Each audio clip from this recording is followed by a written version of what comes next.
ஜனநாயகன் அப்படிங்கிறதுக்கே ஜனநாயகம் இல்லாத இந்த நாட்டில் நீங்க அவர் மக்களை காப்பதற்காக வருகிறார், மக்களை பிரச்சனை பேசுவதற்காக அவர் வருகிறார் என்று சொன்னார்கள். ஆனால் அவர் பிரச்சனையை மக்களே பேசிக் கொண்டிருக்கிறார்கள், அவர் பேசத்தான் தயாராக இல்லை என்பதுதான் இங்கே பிரச்சனையாக இருக்கிறது.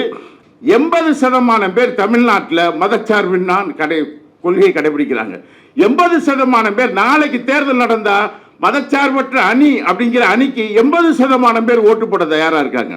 அந்த ஓட்டு போடுவதை குமிச்சிடக்கூடாதுங்கிறதுக்காக ஒரு நடிகரை வைத்துக்கொண்டு அந்த வாக்குகளை பிரிப்பதற்கு எவ்வளவோ முயற்சிகள் எடுத்துக்கொண்டிருக்கிறார்கள். தொல்லியல் ஆய்வுகளை உள்ள வச்சு அவர் பக்காவா பண்ணியிருக்கிறாரு அப்படின்னு சொல்லி ஒரு ரிப்போர்ட் கொடுக்கப்பட்டு அந்த ரிப்போர்ட்டின் அடிப்படையில் மோடி திருப்பரங்குன்றம் வருவது நிறுத்தப்பட்டதாக அதிகாரப்பூர்வமான ஒரு தகவல் என் செவிக்கு வந்தது. ஏற்கனவே என் மனைவியினுடைய அண்ணனை ராத்திரி 2012 வெளியே ஆர்எஸ்எஸ்னுடைய கும்பல் நேரடியாக லாரியை வச்சு வேனை வச்சு அடித்து அந்த 2 குழந்தையும் அங்கிட்டு தூக்கி போட ஒரே காரணம் மதவெறிக்கு எதிராக அவன் பேசிக்கிட்டே இருப்பான். பாபர் மசூதி இடிக்கப்பட்ட போது எல்லா இடங்களிலும் கலவரம் நடந்தது, உயிரிழப்புகள் நடந்தது. தமிழ்நாட்டில் மட்டும் நடைபெறவில்லை. அதை பக்குவமாக எல்லோரும் பாதுகாத்தோம் என்பதை மறந்துவிடக்கூடாது. நீங்க ஒரு தனிநபருடைய கருத்து ஒரு சமூகத்தினுடைய கருத்தாக, ஒரு குழுவினுடைய கருத்தாக மாறி ஒரு குழுவினுடைய கருத்து ஒரு சமூகத்தின் கருத்தாக மாறும்போது அந்த கருத்து பௌதீக சக்தி அடையும்.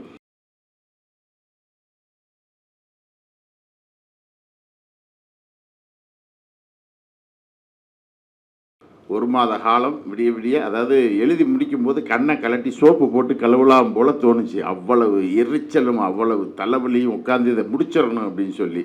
ஏன்னா எதுவும் குறுக்கீடு இல்லாமல் அதை செய்ய வேண்டிய தேவை இருந்தது. ஏற்கனவே வைகை நதிகாசம் என்ற நூலை நான் 3 ஆண்டு காலம் எழுதியிருக்கேன். ஏற்கனவே காவிரி நீரோவியம் 6 வருஷம் உட்காந்து எழுதுனேன். அந்த வைகை எழுதும்போது திருப்பரங்குன்றம் என்ற ஒரு பாட்டில் ஒரு பகுதியை குறித்து வச்சுக்கிட்டே வந்தேன். அப்புறம் இங்கே சத்தம் கேட்ட உடனே அதை கொஞ்சம் விரிச்சிருவோம் அப்படின்னு சொல்லிட்டு உட்காந்து அதை விரிச்சிட்டோம். அதுக்கு அதாவது அது சம்மந்தப்பட்ட அதுக்கு ஒட்டி அதை மட்டும் உள்ளே இணைச்சிருக்கிறோம். அந்த மாதிரி தான் அந்த நூல். ஏறக்குறைய முதலமைச்சர் அதை எனக்கு தெரிஞ்சு அந்த புத்தகத்தை வெளியிட்டு விட்டு அப்படியே உட்காந்து ஒரு 1.5 மணி நேரம் படித்தார். அப்படியே உட்காந்துட்டார், உட்காந்து புத்தகத்தை படிக்க ஆரம்பித்தார். படித்தார், ரொம்ப உற்சாகமானாங்க. அதாவது இதை இந்த தரவு எனக்கு கிடைத்த தகவல் சரியாக இருக்குமானால் இது மத்திய அரசாங்கத்திடமிருந்து 2 புத்தகங்கள் பெறப்பட்டு இது ஆர்கியாலஜி சர்வே ஆஃப் இந்தியா அப்படிங்கிற அமைப்புக்கு அனுப்பப்பட்டு அந்த அமைப்பிற்கு அனுப்பப்பட்ட அந்த புத்தகத்தில் ஆர்கியாலஜி சர்வே ஆஃப் இந்தியாவுடைய சூப்பரண்டு இந்த புத்தகம் குறித்த ஆய்வை 100% கரெக்டு, கல்வெட்டு எல்லாத்தையும் உள்ளே வச்சு தொல்லியல் ஆய்வுகளை உள்ளே வச்சு அவர் பக்காவாக பண்ணியிருக்கிறாரு அப்படின்னு சொல்லி ஒரு ரிப்போர்ட் கொடுக்கப்பட்டு அந்த ரிப்போர்ட்டின் அடிப்படையில் மோடி திருப்பரங்குன்றம் வருவது நிறுத்தப்பட்டதாக அதிகாரப்பூர்வமான ஒரு தகவல் என் செவிக்கு வந்தது. அது உண்மையாக இருக்குமானால் அது இங்கே இருக்கக்கூடிய, நான் நிச்சயமாக சொல்லுவேன், தமிழ்நாடு பக்குவப்பட்ட மண். அந்த மண் இப்படி இருப்பதால் தான் இப்படி நூலை எழுத முடிகிறது என்பதை மறந்துடாதீங்க. இப்போ நீங்கள் கல்புர்கியோ அல்ல கோவிந்த் பன்சாரையோ கௌரி லங்கேஷோ கொலை செய்யப்பட்டு இருக்கலாம், நாளைக்கு நானும் கொலை செய்யப்படலாம். ஏன்னா அவர்கள் கருத்தியல் ஆயுதத்திற்கு மிகவும் பயப்படுவார்கள். நானும் கொலை செய்யப்படலாம் அப்படின்னு சொன்னால் எங்கள் வீட்டில் ஏற்கனவே ஒரு ஆளை கொலை பண்ணியிருக்காங்க. அதனால நான் பகிரங்கமாக சொல்கிறேன்.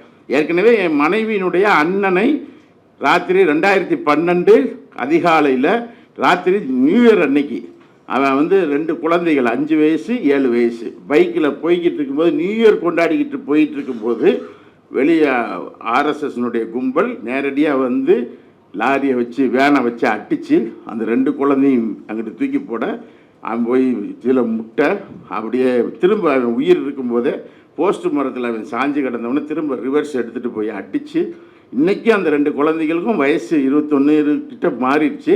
ஆனால் இப்படியே இருப்பாங்க. அந்த அதிர்ச்சியிலேருந்து மீளலை. ஏன்னா ராத்திரி நான் 2012 ராத்திரி நான் 12 மணி 1 மணிக்கு நானே என் ஒய்ஃப் எல்லோரும் உட்காந்து பேசிட்டு படுத்து கிடக்க 2 மணிக்கு என் ஒய்ஃப் புள்ளாரேன்னு அழுகுது. அதாவது புள்ள என்னாச்சுன்னு ஏதோ ஃபோன் அழுகுது. அப்படி ஒரு சம்பவம் தான். கிட்டத்தட்ட 14 வருஷம் ஆச்சு. அந்த 14 வருஷம் அந்த குடும்பம் என்ன கஷ்டப்படுறதா ஒரே காரணம் மதவெறிக்கு எதிராக அவன் பேசிக்கிட்டே இருப்பான். யார் அவனுக்கு எனக்கு ஒரே வயசு தான்.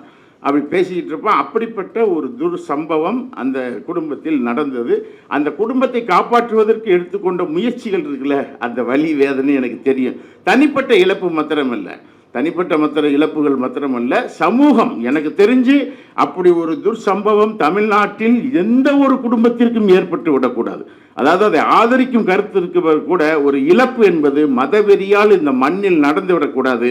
நான் இன்னொன்றையும் பதிவு செய்கிறேன். பாபர் மசூதி இடிக்கப்பட்ட போது எல்லா இடங்களிலும் கலவரம் நடந்தது, உயிரிழப்புகள் நடந்தது.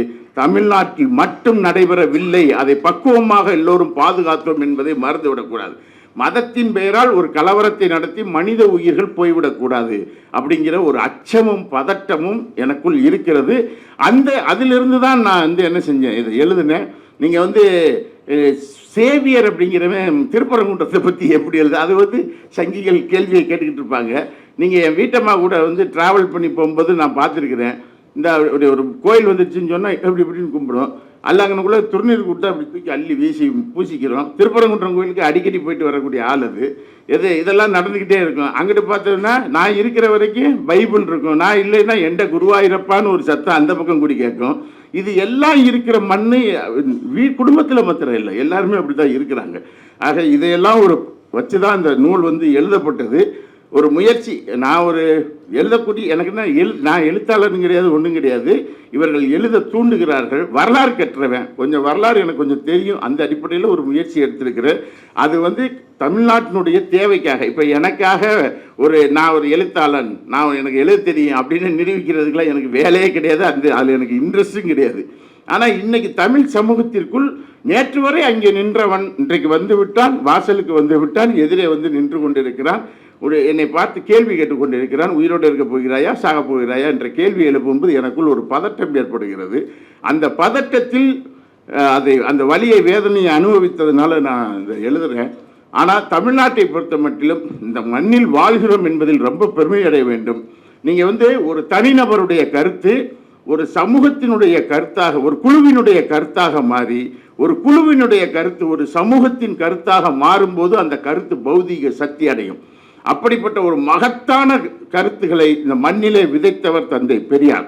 அவர் இல்லைன்னா போதும், இந்த மண்ணை என்னைக்கு நாசம் பண்ணியிருப்பானுங்க. தந்தை பெரியார் விதைத்தார். அப்படிப்பட்ட அவருடைய சிந்தனை, நீங்கள் அதற்கு ஏராளமான உதாரணத்தை சொல்ல முடியும்.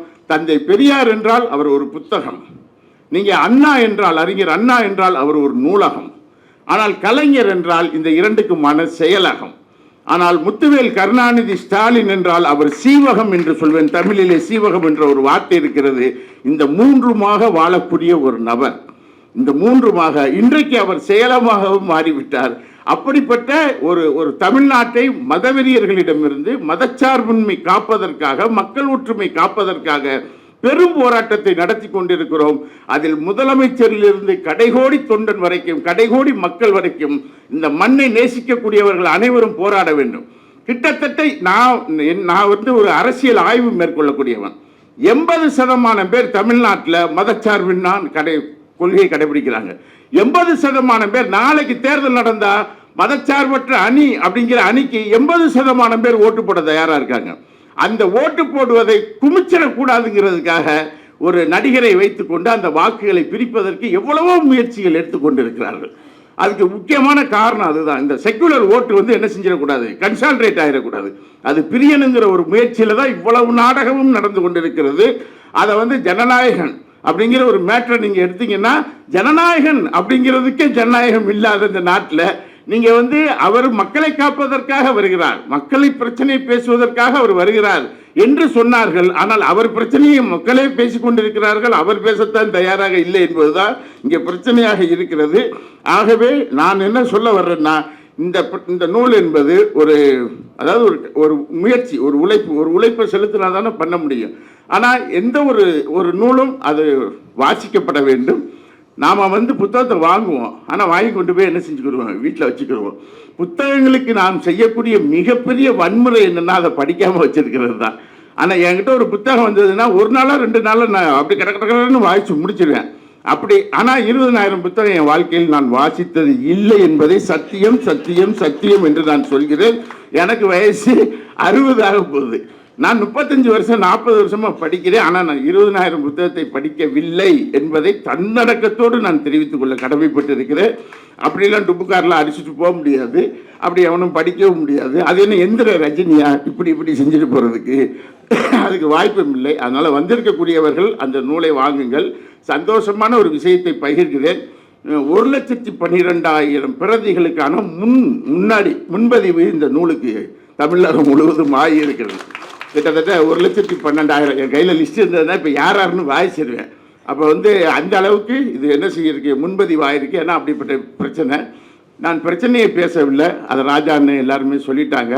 மழை எப்போ வந்தது, மழையினுடைய வயசு என்ன, அந்த மலை அடிவாரத்தில் மக்கள் எப்போ வாழத் தொடங்கினாங்க, அந்த வாழத் தொடங்கிய அந்த மக்களை எவெல்லாம் ஆண்டான், அந்த மலையில் யாரெல்லாம் வழிபாடுகளை மேற்கொண்டார்கள், அந்த வழிபாட்டுகளுக்கு எதிராக யாரெல்லாம் போராடினார்கள், பிரமலை கல்லர்கள் உள்ளிட்ட எல்லாரும் போராடினார்கள். அது ஏன் வந்துச்சு? அதுக்கடுத்து நீங்கள் வந்தீங்கன்னு சொன்னால் அந்த தீபம் ஏற்றக்கூடிய வரலாறு எப்படி திருவண்ணாமலையிலிருந்து துவங்குகிறது அப்படிங்கிறத எழுதியிருக்கேன். திருவண்ணாமலையினுடைய இதில் திருப்பரங்குன்ற வரலாறு பத்திரம் இல்லை, திருவண்ணாமலை வரலாறு இதில் வந்துடும். நீங்கள் அண்ணாந்து பார்க்குற ஒரு உயரத்தில் ஏற்றினதுனால தான் அது அண்ணாமலை, அண்ணாந்து மலை, அண்ணாமலை. அதனால தான் மூத்தவனை அண்ணன்னு சொல்கிறோம்.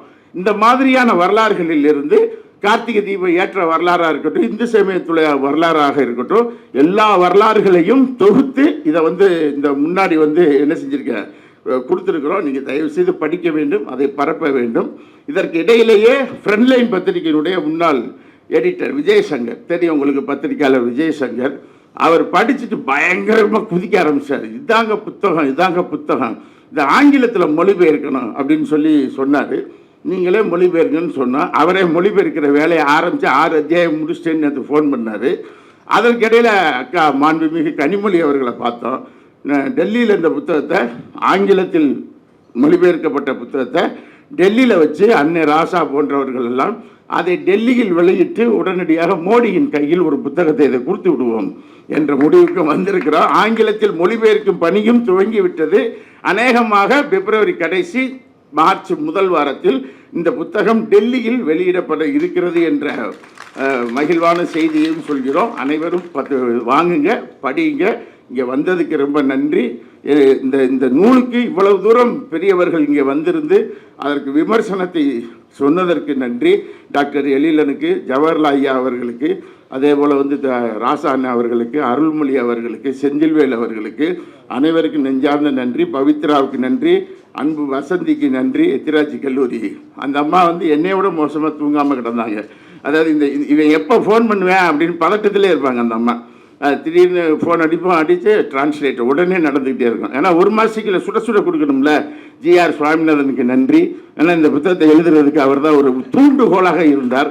தமிழ்நாட்டின் வலதுசாரிகளுக்கு நன்றி. ஒன்றை மட்டும் நான் தெளிவாக சொல்கிறேன், இந்த மண்ணில் மதவெறியர்கள் கால் ஊன்றாமல் தடுப்பதற்கு என்னென்ன செய்ய முடியுமோ எங்கள் உயிரையும் நாங்கள் கொடுப்போம். தந்தை பெரியார் வாழ்க, புரட்சியாளர் அம்பேத்கர் வாழ்க, மாமேதை மார்க்ஸ் வாழ்க. நன்றி, வணக்கம்.